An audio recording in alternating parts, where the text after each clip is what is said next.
Coconut pudding ही recipe एक sweet dish आहे. नारळाचा वापर करून बनवलेली रेसिपी. 2 कप ताजा नारळ मिक्सरला फिरवून नारळाचं दूध काढून घ्या. अशा प्रकारे काढून एका कढईत दूध घालून 3 टेबलस्पून कॉर्नफ्लॉवर घालून गाठी न राहता छान असे मिक्स करून घ्या.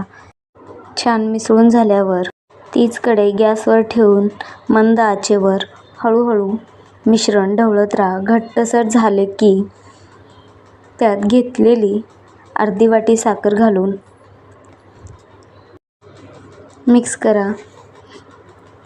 साखर मिक्स करून झाल्यावर घेतलेली अर्धा टेबलस्पून वेलची पूड घालून मिक्स करून घ्या. मिश्रण घट्ट क्रीमीसारखं झालं की गॅस बंद करा. घेतलेल्या मोल्डमध्ये घालून थंड करून घ्या. थंड झाल्यावर 2 ते 3 तास फ्रीजमध्ये ठेवा. प्लेटमध्ये काढा. वरून काजू, बदाम, मनुके लावा व सर्व्ह करा. थंडगार कोकोनट पुडिंगचा आनंद घ्या. व्हिडिओ आवडल्यास चॅनलला सबस्क्राईब करा.